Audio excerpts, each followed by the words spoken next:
다시 믿음으로 이제 스룹바벨과 또 에스라, 스가랴 이런 사람들의 리더십에 의해서 건축 역사가 재개가 됐습니다. 근데 다시 한번 또 어려움에 봉착을 했었습니다. 어제도 우리 했던 이야기지만 참 믿음으로 이렇게 하나님의 명령에 순종해서 이렇게 일을 하는데 자꾸만 어려움들이 생기는 이제 그런 모습들을 우리가 보게 되죠. 근데 그런 그들이 낙심하지 않고 이번에 잘 설명을 합니다.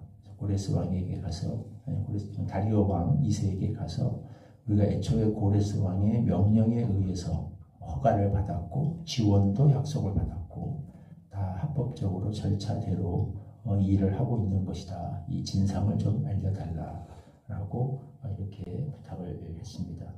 그래서 이 관리들이 가서 이제 사실을 이야기를 했고 다리오 2세가 그래서 조사를 하기 시작합니다. 문서를 다 뒤져보았더니 실제로 고레스 때 왕 원년에 이런 명령이 있었고 심지어 필요한 재정도 고레스가 지원해 주기로 실제로 그렇게 약속까지 했던 것을 문서를 통해서 확인하게 되죠.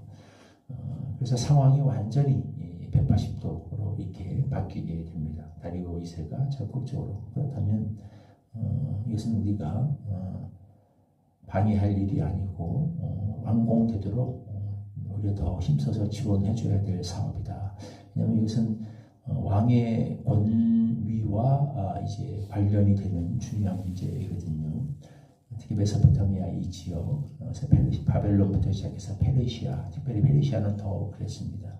페르시아는 일단 왕이 명령을 내려서 조서의 도장을 찍으면 한번 법령이 공포되면 왕 스스로도 바꿀 수 없는 그런 그 권위를 가진다. 이 권위를 세우는 것이 이 나라의 굉장히 중요한 목표였습니다. 그렇기 때문에 선왕 고레스가 내렸던 그 명령이 이후에 가서 이행이 되지 않으면 국가 전체를 지탱하고 있는 가장 중요한 질서, 왕실의 권위가 무너진다라고 하는 굉장히 심각한 사태가 되는 거죠. 그래서 다리오에서는 적극적으로 이것을 단순히 허락해주는 차원을 넘어서 오히려 이는 중단되지 않도록 이 명령이 반드시 실행이 되도록 이제 페르시아가 이베데가 이런 제국이 나서서 지원해 줘야 된다라고까지 이제 생각을 하게 된 거죠. 그래서 그 명령을 내립니다. 방해하지 말라. 다뜨네와 스달보스네 유브라데강 저쪽 서쪽에 있는 이스라엘 바로 위쪽에 있는 그 관리들이죠. 그들에게 적극적으로 예루살렘의 성전 재건 역사를 지원하라, 도우라 하고 심지어 필요한 재정과 물품까지도 메대가 다 지원하겠다라고 이렇게 이야기를 합니다. 그래서 그쪽에서 거둔 세금 중에서 경비를 이들에게 다 충당하도록 하라 이렇게까지 명령을 내리게 되는 거죠. 상황이 급변하게 돼서 예루살렘 공사가 이제 하나님의 정말 큰 하나님의 영광이죠. 필요한 이제 재정까지 다 이렇게 지원을 받게 됐습니다. 그래서 우리가 성전 공사 역사를 쭉 다니면서 살펴보았습니다. 하나님의 명령에 순종해서 가는 길에도 어려움이 생길 수 있다. 대적들이 나타날 수 있다라고 하는 겁니다. 근데 이것이 하나님의 뜻이 분명하다면 그 확신을 가지고 그 길을 끝까지 가는 것이 그래서 비중요하다. 그러니까 어려움과 난관이 생길 때 우리는 그 분별이 필요하죠. 하나님 앞에 성찰의 시간이 필요합니다. 과연 이것이 왜 이런 어려움이 생기는가? 내가 정말 불순종해서 잘못된 길을 가기 때문에 하나님이 내리시는 징계일 수도 있습니다. 그런가 그렇지 않은가를 일단 살펴야죠. 그게 아니라면 하나님의 뜻을 순종해서 가는 것이 분명하다고 한다면 거기에 그럼에도 불구하고 생기는 어려움, 난관, 시련, 고난, 원수, 대적, 도전들은 이상한 게 아니라는 거예요. 그런 일이 얼마든지 있을 수 있다라고 하는 거예요. 우리가 이걸 통해서 그렇다면 이거는 믿음으로 돌파해야 될 난관이 되는 거죠. 이걸 통해서 더 큰 하나님의 영광을 우리가 체험하게 되고 우리의 믿음을 이제 연단하시려는 하나님의 선하신 섭리가 이 안에 있다라고 우리는 그렇게 믿어야 하는 것입니다. 자, 중요한 것은 우리가 과연 내가 하나님의 뜻에 순종하여 하나님이 기뻐하시는 일을 하고 있는가, 그 방향으로 가고 있는가 아닌가에 있는 것입니다. 뭐냐면 내가 하나님의 뜻에 순종하여 가는에도 불구하고 어려움이 생길 수 있어요. 반대로 내가 하나님의 뜻에 불순종해서 내 욕심대로 가는데도 불구하고 현실은 형통할 수 있습니다. 이게 반드시 항상 함께 가지 않아요. 북이스라엘의 하나님의 뜻에 반하여서 정말 죄악된 자기 욕심과 탐욕을 쫓으며 살았던 왕들, 의외로 형통했던 왕들이 많았습니다. 대표적으로 아합 왕이라든지 여로보암 2세라든지 우리가 역대기 열왕기 살피면서 계속 한 얘기입니다만 역사적으로 고고학적으로 증거를 살펴보아도 북이스라엘이 사실 남유다보다 훨씬 잘 살았습니다. 더 풍요로웠어요. 인간적으로 외적으로 보면 훨씬 더 형통했고 강대국의 면모를 갖추고 있었습니다. 그것만 보면 북이스라엘이 축복을 받은 거냐? 그렇지 않죠. 자기 욕심대로 가는데도 불구하고 형통할 수 있어요. 반대로 하나님의 뜻에 순종해서 가는데도 불구하고 현실적으로는 어려움과 환난과 난관이 있을 수 있습니다. 성경은 믿음으로 사는 자가 형통한다라고 이야기하는데 이것도 여러차례 한 이야기이죠.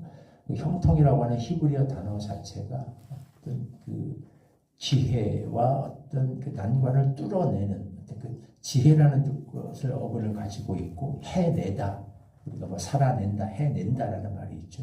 그런 의미를 가지고 있어요. 그러니까 뭐냐면 고난과 난관과 시련이 전제되어 있는 겁니다. 그래서 실제로 그러니까 그걸 하나님의 은혜로, 그럼에도 불구하고 하나님의 은혜로 그 상황을 뚫어내는, 결국 하나님의 뜻이 이루어지는, 이게 성경적인 의미의 형통이라는 거죠. 성경이 형통했다고 하는 모든 형통의 인물들, 다윗부터 시작해서 요셉부터 시작해서 예수 그리스도 다 형통의 종이다라고 성경이 얘기하는데 세 분의 공통이 정말 인생이 힘들었어요. 그렇게 뭐 평탄대로 평탄하게 하나님마다 잘 되고 절대 그런 거 아니었습니다. 엄청 하나 풀면 또 문제가 생기고, 그렇게 충성했는데도 불구하고 또 고난이 생기고 억울한 일을 당하고 엄청 힘들었죠. 그럼에도 불구하고 결국 하나님이 함께 해주셔서 믿음으로 하나님의 뜻을 실현시키는, 하나님의 뜻이 그 삶을 통해 이루어지는, 그게 성경이 말하는 형통의 개념이라는 거죠. 우리는 중요한 거, 현실적으로 내 삶 속에 현재 상황이 잘 풀리느냐 꼬이느냐 이것만 가지고서 우리가 판단하는, 이게 하나님의 은혜냐 축복이냐 이걸 판단할 수 없고, 중요한 것은 진짜 형통은 내가 지금 하나님의 뜻대로 살고 있는가, 하나님이 기뻐하시는 그 방향으로 가고 있는가, 하나님의 명령에 순종해서 자기를 부인하고 자기 욕심과 야심보다 야망보다 하나님의 뜻을 우선시하고 하나님이 기뻐하시는 삶의 원칙대로 살고 있는가 아닌가, 이걸 우리는 살펴야 됩니다. 이게 잘못되어 있다면 아무리 지금 상황이 일이 잘 풀리고 형통해 보이는 것 같아도 그건 형통이 아니라 나를 더 큰 멸망으로 이끌어가는, 재앙으로 이끌어가는 굉장히 좋지 않은 신호, 어떤 올무와 함정일 수 있고 큰 화를 불러올 수 있는 그런 위험한 상황이 있는 거죠.